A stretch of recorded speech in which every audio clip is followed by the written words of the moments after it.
CM ವಿರುದ್ಧ ಪ್ರಾಸಿಕ್ಯೂಷನ್ಗೆ ಈಗ ಅನುಮತಿ ಸಿಕ್ಕಿದೆ. ಸಿಎಂ ವಿರುದ್ಧ ಎಫ್ಐಆರ್ ದಾಖಲಾಗುವ ಸಾಧ್ಯತೆ ಕೂಡ ಇದೆ. ದೂರುದಾರ ಅಬ್ರಹಂ ಕೋರ್ಟ್ಗೆ ಹೋಗಿ ಎಫ್ಐಆರ್ ಕೋರಿಕೆ ಸಾಧ್ಯತೆ, ಅಂದರೆ ಎಫ್ಐಆರ್ ಹಾಕ್ತೀನಿ ಅಂತ ಕೇಳುವಂತಹ ಸಾಧ್ಯತೆ ಇದೆ. ಯಾಕೆಂದರೆ ರಾಜ್ಯಪಾಲರು ಅನುಮತಿಯನ್ನು ಕೊಟ್ಟಿರೋದ್ರಿಂದ ಮುಖ್ಯಮಂತ್ರಿಗಳ ವಿರುದ್ಧ ಎಫ್ಐಆರ್ ದಾಖಲಾಗುವಂತಹ ಸಾಧ್ಯತೆ. ದೂರುದಾರ ಟಿ ಜೆ ಅಬ್ರಹಂ ಕೋರ್ಟ್ಗೆ ಹೋಗಿ ಎಫ್ಐಆರ್ ಹಾಕ್ತೀನಿ ಅಂತ ಕೇಳಿ ಅನುಮತಿಯನ್ನು ಪಡಿತಕ್ಕಂಥ ಸಾಧ್ಯತೆ ಇದೆ. ಸಾಮಾನ್ಯವಾಗಿ ಇಂಥ ಪ್ರಕರಣಗಳು ಲೋಕಾಯುಕ್ತ ತನಿಖೆಗೆ ವ್ಯಾಪ್ತಿಗೆ ಒಳಪಡುತ್ತೆ.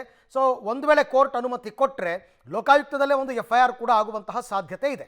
ಸೊ ದೂರುದಾರ ಅಬ್ರಹಂ ನೇರವಾಗಿ PCR ಅನ್ನು ದಾಖಲಿಸಬಹುದು. ರಾಜ್ಯಪಾಲರು ಅನುಮತಿ ಕೊಟ್ಟಿರೋದ್ರಿಂದ ಇದಕ್ಕೋಸ್ಕರನೇ ಅಬ್ರಹಂ ಕಾಯ್ತಾ ಇದ್ದು. ಕೋರ್ಟ್ನಲ್ಲಿ ನೇರವಾಗಿ ಖಾಸಗಿ ದೂರನ್ನು ಅವರು ದಾಖಲಿಸೋದಕ್ಕೆ ಅವಕಾಶ ಇದೆ. ಕೋರ್ಟ್ನಲ್ಲಿ ನೇರವಾಗಿ, ಪೊಲೀಸ್ ಸ್ಟೇಷನ್ನಲ್ಲ, ಕೋರ್ಟ್ನಲ್ಲಿ ನೇರವಾಗಿ ಖಾಸಗಿ ದೂರನ್ನು ದಾಖಲಿಸಬಹುದು. ಹಾಗೆಯೇ ಈ ದೂರನ್ನು ಪರಿಗಣಿಸಿ ಯಾವ ಒಂದು ತಪ್ಪು ಮಾಡಿದ್ದಾರೆ ಇಲ್ಲಿ.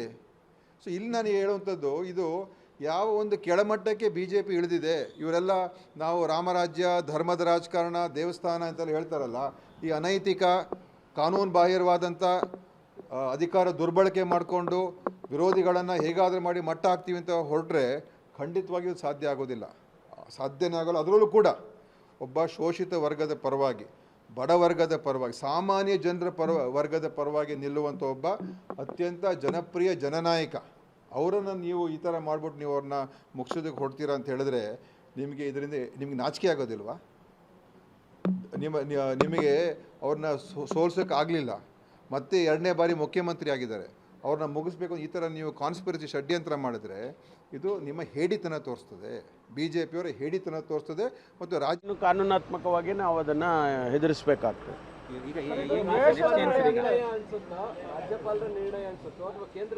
ಅಲ್ಲ, ಅವ್ರಿಗೆ ಮೊದಲಿಂದನೂ ಕೂಡ ಕೇಂದ್ರದಿಂದ ಅಂದರೆ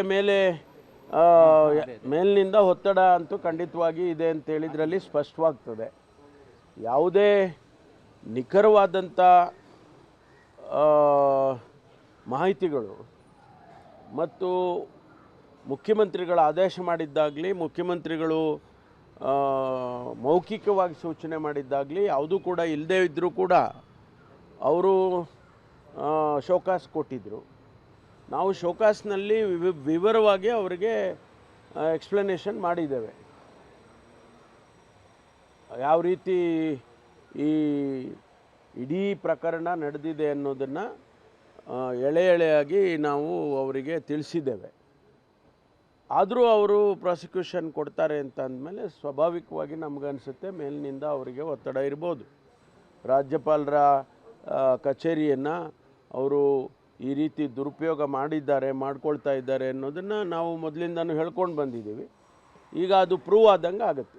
ಸರ್, ಮಧ್ಯಾಹ್ನ ಟಿ ಜೆ ಅಬ್ರಹಂ ಅವ್ರನ್ನ, ಅಂದರೆ ಯಾರು ದೂರದಾರ ಪ್ರಾಸಿಕ್ಯೂಷನ್ಗೆ ಅನುಮತಿ ಕೇಳಿದ್ದು, ಅವ್ರನ್ನ ಮಧ್ಯಾಹ್ನ 3 ಗಂಟೆಗೆ ಭೇಟಿಗೆ ರಾಜ್ಯಪಾಲರು ಕರೆದಿರ್ತಾರೆ.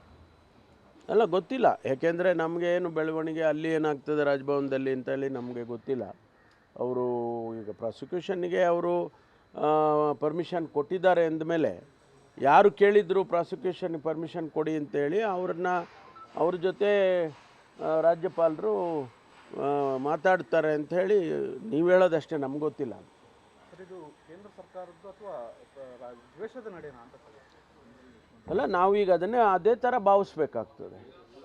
ಯಾವ ಮುಖ್ಯಮಂತ್ರಿ ಜನಗಳಿಂದ ಆರಿಸಿ 136 ಸೀಟ್ನನ್ನು ಆರಿಸಿ ಗೆದ್ದು ಮುಖ್ಯಮಂತ್ರಿಯಾಗಿ, ಮತ್ತು ಯಾವುದೇ ರೀತಿಯ ಅವರು ನೇರವಾಗಿ ಅವರು ಇನ್ವಾಲ್ವ್ ಆಗಿಲ್ಲದೆ ಇದ್ದರೂ ಕೂಡ ಈ ರೀತಿ ಮಾಡ್ತಾರೆ ಅಂತಂದರೆ ಸ್ವಾಭಾವಿಕವಾಗಿ ಇದರಿಂದ ಏನು ರಾಜಕಾರಣನೋ ಅಥವಾ ಮೇಲಿನ ಒತ್ತಡವೋ ಅದು ನಡೆದಿದೆ ಅಂತ ಹೇಳಿ ನಾವು ಭಾವಿಸ್ಕೊಳ್ತೇವೆ.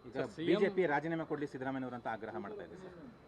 ನೋಡೋಣ, ಅವ್ರು ಕೇಳೋದು ಸ್ವಾಭಾವಿಕ. ನಾವು ಅದನ್ನು ಕಾನೂನು ಪ್ರಕಾರ ಹೋರಾಟ ಮಾಡ್ತೇವೆ. ಸರ್ಕಾರದಲ್ಲಿ ಒಂಥರ ಆತಂಕ, ಒಂಥರ ತತ್ತರಾಗಿದೆ ಅಲ್ವ ಸರ್ ಕಾಂಗ್ರೆಸ್ ಈಗ? ಶಾಕ್ ಅಲ್ವ? ಏನಿಲ್ಲ ರೀ, ಇದೆಲ್ಲ ಎದುರಿಸ್ತಿದೆ.